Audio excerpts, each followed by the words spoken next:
Story: The House at the Edge of the World. Extended version. Leonid had always been a man of reason, believing only in facts, science, and practicality. His profession as an architect was built on precise calculations and strict plans, with no room for mysticism. However, all that changed with one particular project he took on, a house that he initially didn't think much of.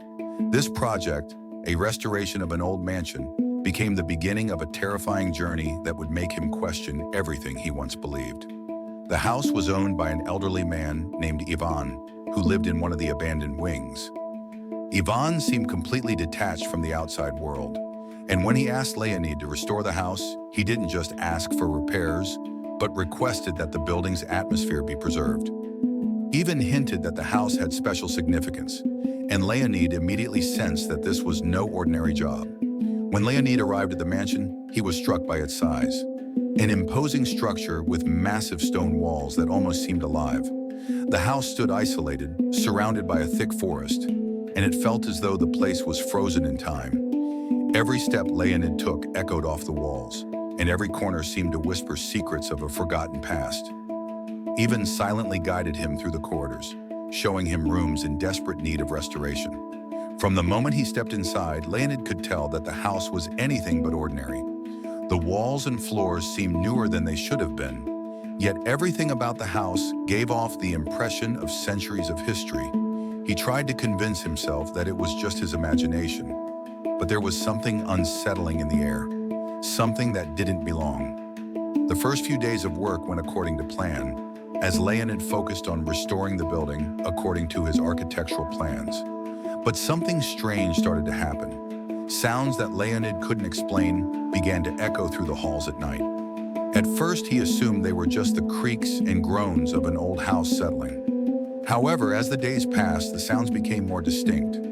Low whispers, like murmurs, would drift from the walls, too faint to fully make out, but still present.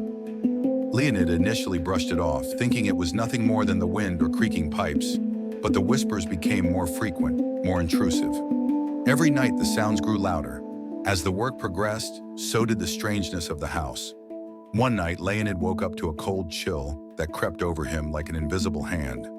It wasn't just the typical drop in temperature, but an oppressive, almost suffocating cold that seemed to seep into his very bones. When he turned on his flashlight, he again heard those whispers, but this time, they weren't just in his imagination. They were real, unmistakable voices that seemed to be coming from the very walls of the house. Feeling unnerved, Leonid turned to Ivan for answers. The old man simply smiled cryptically and said, "This house has memories. It remembers everything that has happened here." But when Leonid pressed further, Ivan only smiled and dismissed him, saying nothing more. Determined to get to the bottom of the mystery, Leonid began investigating the house's history. What he discovered was more horrifying than he ever could have imagined. The mansion had once belonged to a wealthy and influential family, but they had mysteriously disappeared without a trace. Local legends spoke of their sudden vanishing, as if they had simply dissolved into the air. The house, abandoned and empty for decades, seemed to absorb everything around it, and its walls held the ghosts of the past, trapping the souls of those who tried to leave. As he dug deeper, Leonid learned that anyone who had ever tried to leave the house had been drawn back inside, as if it had a will of its own. Each time a person tried to escape, they were pulled back into its grip, and their bodies vanished, their souls becoming part of the house. It was said that the house didn't just keep its inhabitants, it owned them, and once you entered, there was no leaving. One night, while working late, Leonid witnessed the house's power firsthand. He noticed that the walls seemed to be shifting, as if they were alive, growing and contracting like the chest of a sleeping giant. The windows began to rattle, and even though the doors were locked, they started to open and close on their own. Leonid tried to escape, but he found that the house would not let him leave. Every time he reached the front door, it would swing shut, trapping him inside again. The more Leonid tried to fight the house's power, the more oppressive the atmosphere became. His dreams became nightmares, filled with visions of dark figures, shadows that whispered his name, and voices begging him to stay. He found himself unable to sleep, his mind becoming consumed by the house and its dark presence.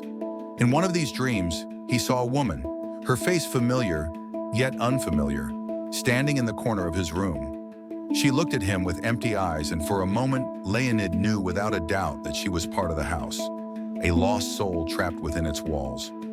Leonid's sense of reality began to deteriorate as the house's power tightened its grip on his mind.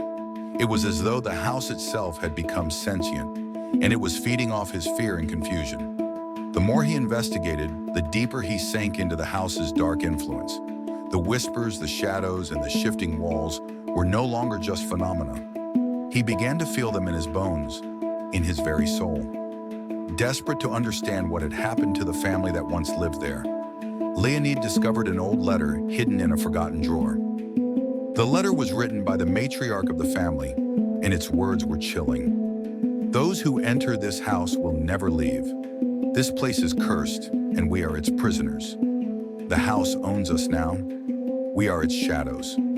As Leonid read these words, he felt a cold hand on his shoulder. He turned, but no one was there. In that moment, he understood. The house was not merely haunted. It was a living, breathing entity that had absorbed the souls of its inhabitants.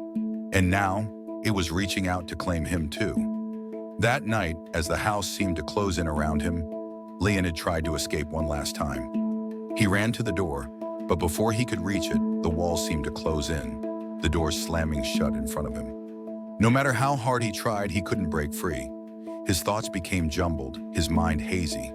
The house had already claimed him. Days turned into weeks, but no one heard from Leonid again. His family and friends wondered where he had gone, but the house remained silent. Every night, the whispers of the mansion grew louder, and those who lived nearby spoke of strange lights flickering from within. But no one dared go near it.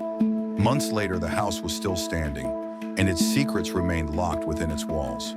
The house at the edge of the world continued to feed on the souls of the curious and the brave, forever claiming anyone who dared to uncover its dark past.